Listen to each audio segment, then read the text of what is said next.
Hi, I'm Helen Dyer, Director of Autism charity CASPA. I'll be sharing with you how, although we celebrate autism, we help our children with autism to live more normal lives.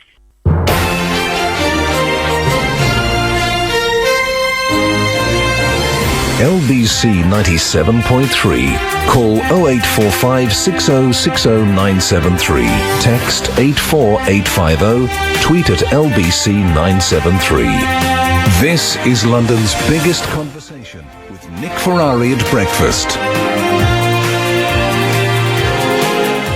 Okay, I can hear the roars of anguish, the cries and howls of disbelief, but can you cure autism? Or perhaps, to use a better word, can you normalise autism? Fascinating article in one of the newspapers, and indeed I understand a documentary on television earlier this week, which looked at a controversial teaching method from the States now being used by a small number of UK state schools, parents queuing up for a place. One head teacher from a school that uses it in Thurrock called Treetops, claiming that people actually move to the area if they have children with autism to try and get their children into their school in Thurrock in Essex. It's called ABA, Applied Behavioural Analysis. Developed in California in the 1960s, which I know probably makes most of you raise your eyes as soon as you hear that. It uses a system of rewards and punishments to change children's behaviour and teach them new schools. It was pioneered by psychologist Ole Ivar-Lovas, and the punishments, or aversives as they were known, included giving children a mild electric shock or hitting them when they didn't comply. They have been stopped. They have been stopped. The rewards continue. For instance, in the school I just mentioned, the rewards are that a child, for instance, might have some minutes with its special toy, his or her choice of special toy, or for one pupil they get 5 minutes on a Nintendo machine. But for one pupil who refused to eat anything other than custard or baby food, they got no food at all, no custard or baby food, unless they ate a mouth of, for want of an expression, regular food. So, one mouth of sausage and mash equaled one mouthful of baby food. And then it took 2 against 1, 3 against 1, and eventually it worked. The mum who was interviewed by the paper said it nearly brought her to tears and she nearly gave up, but her son now I've got to choose my words so carefully, behaves normally, define normal in a child, behaves in a more traditional fashion, should I say. Does it work? Interesting, isn't it? Helen Dyer is Director of CASPA there in Bromley, Children on the Autistic Spectrum Parents Association. Joins me now. Hello, can I call you Helen, or do you prefer Mrs. Dyer or Ms. Dyer? Yeah, Helen's fine. Helen, what do you think of ABA?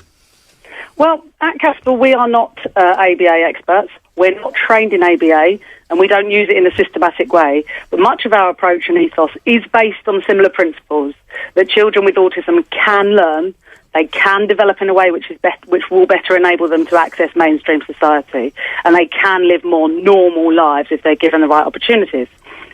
Obviously, we have to discount and ignore the whole idea of hitting, smacking, any of that kind of punishment. Yeah. You know, we used to have that sort of thing in schools. We don't do that anymore. That's irrelevant in a way in this debate. But you have to be, what I'm taking from this article and what is practiced in the US, is that you have to be cruel to be kind. I think it's fair to say that, Helen. Yep, I think that is fair to say. In our system that we use at CASPA, we work with young people outside of school. So we run clubs after school, during the weekends, holidays. And we very much focus on their social and communication development rather than their educational kind of academic development. But it is based on what we would call good parenting principles. It's strict, it's firm, and it's kind. You've got a 5-year-old who'll only eat custard and baby food. What would you guys recommend? Okay. Well, I think that their approach at the school, as I saw it, I watched the programme, was actually a really good one. This was the Channel 5... I'm so sorry, the BBC 4 programme, wasn't it? Yeah, the BBC 4, Challenging Behaviour, yeah. Yeah, I thought it was really good. I thought they were kind. They were very intensive with it. But why wouldn't you be intensive when a child's behaviour is so intensely, difficult and stopping them from accessing normality as such? Because the child's bursting into tears every now and again. Right, but children cry, right? When they're being made to do something they don't want to do, they cry. Something was said on the programme, which I didn't necessarily agree with some of the principles of the Swedish guy that was on it, but he did say we shouldn't be afraid of children crying. We shouldn't be afraid of conflict with these children, because ultimately our goal is to, to develop them and to improve their lives. But I would say the simplest way to put it, that how we would see it at CASPA is, you wouldn't want to be defecating in your pants at the age of 15, right? You wouldn't want your child to be defecating in their pants. You wouldn't want your child to be eating jars of baby food on their first date with someone, would you? No, of course. So why would we think it'd be okay to let children with autism develop in this way, if there is a way in which we can modify their behaviour? Helen, how do you determine, or are you saying all children then can be treated in this fashion, or, and you'll be far more aware of the spectrum than I am, how are you going to determine how far or how high or low the child might be? That is a good question. Something that we talk about at CASPA actually is that CASPA works for these children, for children with autism and social and communication difficulties, because CASPA's approaches would work for any child. But how are you going to know whether the child will respond, or whether all you're going to do is torment it and not allow it to eat custard? Right. Well, what we do, which is what I'm sure any good professionals would do, is as the child comes to you, we don't really look at them in terms of their autism. We look at them in terms of their needs. What are their needs as a human being? You know, in some ways, you almost sort of put the autism aside. You look at their behaviours, and then you say, you know, what can we do to help this child? So then you develop a programme, much like the Treetops, you know, professionals have done, for each individual child, or you focus on certain behaviours which you would like to reduce, eradicate, but that's not eradicating their autism. That's just eradicating some of the behaviours that may or may not be connected with their autism. It may be connected with environmental factors. It may be connected with certain things going on within their body biologically, something that they're allergic to. You know, you don't know exactly where the behaviour is coming from necessarily. Sure. But all we can do as caring professionals who really want to help these children achieve their potential, which is what surely anybody would want any child to achieve, is to guide them. So we look at them, we laugh with them, we show care to them, we engage with them over a long period of time, and you start to assess what you can do and how you can push a child, you know, where you can challenge them. Let me ask you this. Why do you suppose, if the documentary in the article is true, so many parents, in some instances, are actually moving home so they can get children into ABA schools? Well, isn't that telling? I think that is really telling. But why? I work with parents. Yeah. Well, we work with parents as well as the children. We're in contact with parents every day of the week. We work with over 150 families now. We've developed over the last 10 years in Bromley.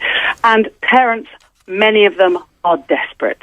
This child is not the child they thought they were going to have. No. It's not the child that they even might have had up to the age of about 1, 2, 3, until they started seeing the autism coming out or the social and communication difficulties becoming very apparent. So there's a lot of parents who are initially in mourning. You know, they're in mourning for the child they thought they were going to have. They're trying to get their head around why their child is different, what's going on, what they can do to help their child. And in all honesty, there isn't a great deal of help out there in many boroughs. I think in Bromley, we're lucky. And lots of people actually, funnily enough, move to Bromley because they know that the autism kind of services are actually quite good in Bromley. But I can see why parents would do anything they possibly could to improve the life chances of that child. Wouldn't any parent want to do that? And in the programme it showed, but also, you know, through our experience of working with these children and families, that the stricter, the firmer, and the tougher the approach, obviously underlined and totally, you know, with love and care, the more effective these children, you know, their lives will be. The more, you know, the more successful they will be. And the point you make is a very good one. You don't want your son or daughter going on their first day eating baby food. So the final $64,000 question, Helen Dyer, to you is: can you normalise autism? Ooh, well, I believe that autism is another form of normal. We don't really use that word, normalising it, at all. What we can do is work with society, with raising awareness, to enable society to include people with autism and properly understand, because that's what I think needs curing, not the autism itself. Autism is just another form of normal, but it just seems to have a set of behaviours that have been labelled, you know, been given a label. Helen Dyer is Director of CASPA, Children on the Autistic Spectrum Parents Association. They're based in Bromley. Thank you. Obviously, CASPA starts with a C if you want to hunt it down.